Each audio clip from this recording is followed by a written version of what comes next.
Bienvenue dans cette nouvelle édition du Non-Stop Info. Voici les titres de l'actualité. Sommet de l'Agence panafricaine de la Grande Muraille Verte. Il s'est ouvert ce lundi à Nouakchott en Mauritanie. Objectif, réfléchir sur les voies et moyens pour freiner l'avancée du désert. Nouvelle semaine de consultation au Mali. Les parties prenantes au conflit dans le Nord se réunissent à nouveau pour finaliser la composition des commissions de suivi de l'accord de paix. Et puis la téléphonie mobile gagne du terrain en République démocratique du Congo. En 15 ans, le nombre d'utilisateurs est passé de 300 000 à 35 millions, soit un taux de pénétration de 49%. Mais avant de développer ces titres, Conakry sous les eaux. Depuis le 23 juillet 2015, de fortes pluies s'abattent sur la capitale guinéenne et faute d'évacuation suffisante, plusieurs quartiers sont inondés. 4 personnes ont déjà perdu la vie et les activités économiques et sociales sont paralysées. Les populations appellent à l'aide du gouvernement. Sommet sur la Grande Muraille Verte, il s'est ouvert ce lundi à Nouakchott en Mauritanie. Objectif, à prendre des mesures qui s'imposent pour faire face au cycle de sécheresse subi par les États de la région. Explication avec Ibrahima Djoumaba. La 3e session ordinaire de la conférence des chefs d'État et de gouvernement des pays membres de l'Agence panafricaine de la Grande Muraille Verte s'ouvre ce lundi à Nouakchott, en Mauritanie. D'importantes questions liées à la gestion de l'agence, notamment les ressources financières et les questions juridiques, seront évoquées. À mi-parcours, les parties prenantes tirent un bilan satisfaisant des actions menées jusque-là. Quand on regarde aujourd'hui les superficies qui sont plantées, nous avons fait une évaluation au niveau des différents blocs. Le taux de réussite varie entre pratiquement 50 à 65% ou 63%. Je pense que c'est un taux qui est important pour nous en matière de plantation. Quand le taux est atteint ce niveau-là, on peut dire que vraiment c'est une réussite. La zone de la Grande Muraille Verte enregistre une perte annuelle du couvert végétal atteignant 1 800 000 hectares et une réduction considérable des terres arables. Selon l'Organisation des Nations Unies pour l'alimentation et l'agriculture, on note une dégradation avancée de la fertilité du sol à cause de la sécheresse. C'est pourquoi les États comme la Mauritanie développent des stratégies afin de s'adapter et limiter les dégâts. Il y a à peu près 750 000 plants qui sont déjà produits au niveau de la période de Toussaint et qui vont être plantés au niveau de la centre verte et au niveau du milieu urbain. Donc cette action est en cours. Il y a d'autres actions qui ont été menées au niveau du littoral pour protéger la ville de Nouakchott contre les incursions marines. Actuellement, des travaux sont en cours. Il s'agit de renforcer les 8 brèches qui sont situées entre le port de Nouakchott et le nouveau marché de poissons. Créée en 2010, l'Agence panafricaine de la Grande Muraille Verte regroupe le Burkina Faso, Djibouti, l'Érythrée, l'Éthiopie, le Mali, la Mauritanie, le Niger, le Nigeria, le Sénégal, le Soudan et le Tchad. Le sommet de Nouakchott va permettre la création de pôles économiques ruraux le long du tracé de la Grande Muraille Verte. C'est un ultime report selon le tribunal militaire d'Abidjan. Le procès des officiers pro-Gbagbo accusés d'avoir commis des exactions durant la crise post-électorale de 2011 a été renvoyé au 3 août prochain en Côte d'Ivoire. Un report dû à l'absence de l'avocat de l'un des accusés. Notons qu'il s'agit du 3e report depuis l'ouverture de ce procès en juin 2015. L'audience du 3 août sera consacrée aux dernières auditions des prévenus, aux réquisitions et aux plaidoiries.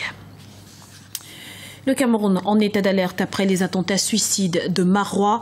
Le gouvernement a décidé de renforcer les mesures de sécurité dans la région de l'extrême nord en y déployant plus de 2000 soldats supplémentaires. Il s'agit essentiellement des gendarmes et des policiers dont l'une des missions principales est de mettre l'accent sur le renseignement et de contrôler les étrangers en partance pour le Cameroun. On écoute l'analyse de Goubaï Gatama, directeur de publication du journal L'œil du Sahel.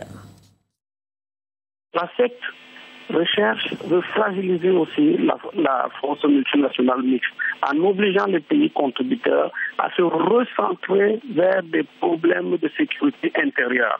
C'est-à-dire que si vous avez été frappé par un attentat comme ça a été le cas du Cameroun et du Tchad, il vous est difficile d'envoyer vos meilleures troupes hors de vos frontières alors même que votre opinion publique milite pour davantage de sécurité. C'est un effort que doit faire le gouvernement camerounais et la population camerounaise. Le gouvernement camerounais doit s'adapter, doit s'ajuster sans cesse et la population ne doit pas céder à la panique. Nouveau round de pourparlers au Mali, des consultations qui vont peut-être aboutir à de nouveaux compromis sur l'installation des commissions.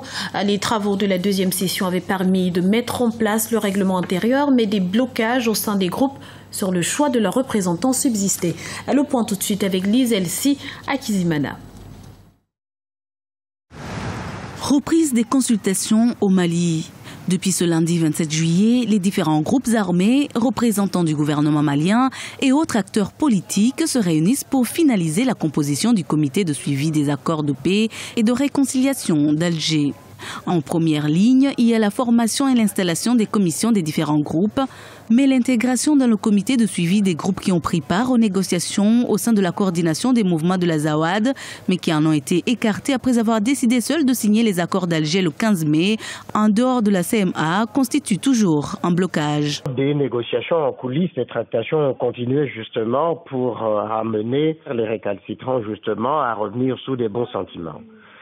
La reprise aujourd'hui justement de ces négociations pour intégrer et inclure tout le monde vont dans ces sens-là. Maintenant, est-ce que ça va faire cesser les résistances et ceux qui se sont considérés de la Zawad, qui se sont considérés un peu en marge de ces accords? Je n'en suis pas si sûr. Parce qu'il manque un élément, la question de la confiance. Confiance déjà dans ces accords, confiance entre ces partenaires maliens pour se dire effectivement qu'est-ce qui est le plus important, l'intérêt de l'unité du Mali ou l'intérêt des partis, c'est-à-dire de ceux du Nord qui voudraient avoir plus d'autonomie. Ça mettra du temps pour se mettre en place. Le peuple malien a le regard tourné vers ces consultations. Les sages comme l'ancien président de l'Assemblée nationale, Ali Noum Diallo, appellent tous les acteurs à prendre au sérieux l'avenir du pays afin de redonner espoir au peuple malien. La paix ne peut être obtenue que si vraiment tous ceux qui sont partie prenante à l'obtention de la paix veulent vraiment la paix, veulent vraiment l'intégrité territoire national malien, veulent vraiment qu'il y ait un développement équilibré de ce pays. On a la paix que lorsqu'il y a vraiment des gens décidés à faire la paix. Et s'il y a des difficultés, c'est que probablement les intérêts des uns et des autres n'arrivent pas à être conciliés. Les accords de paix et de réconciliation devraient aboutir à la reconstruction du pays, mais aussi à la formation d'une nouvelle armée nationale composée par des soldats gouvernementaux et anciens groupes armés. L'utilisation de la téléphonie mobile en forte progression en République démocratique du Congo. Le taux de pénétration des téléphones portables y est de 49%.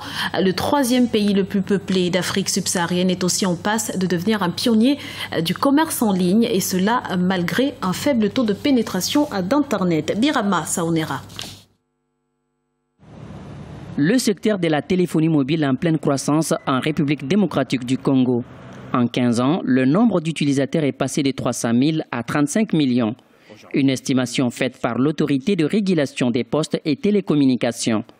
Les 6 opérateurs qui comptent le pays occupent un taux de pénétration de 49% sur le marché national. La RDC se trouve dans le peloton de tête en termes d'évolution, en termes de chiffre d'affaires, notamment de clients pour le mobile en Afrique. On peut expliquer cela par différents facteurs, notamment un besoin de monnaie des transactions financières entre les populations du pays, entre les populations et un certain nombre d'entreprises, notamment dans le mobile banking. Depuis 2012, plusieurs opérateurs de téléphonie en République démocratique du Congo proposent à leur clientèle des offres aussi diverses que variées. Il s'agit notamment du transfert de fonds sans passer par le circuit bancaire. Aujourd'hui, ce secteur représente une part importante dans la création de richesses. La téléphonie mobile est à la fois un secteur qui crée de la valeur ajoutée et des emplois en République démocratique du Congo. C'est également un secteur support, c'est-à-dire que c'est un domaine des initiatives qui permettent de contribuer au développement d'autres secteurs en termes de transactions financières. Avec près de 75 millions d'habitants, le taux de bancarisation en République démocratique du Congo ne dépasse pas les 5%. Ceci n'a pas empêché l'intégration du marché par les différents opérateurs mobiles, un marché qui présente aujourd'hui des perspectives de développement encourageantes. C'était le journal de la rédaction. Nous vous remercions pour votre fidélité. Retrouvez dans un instant une nouvelle édition de l'information sur Africa 24.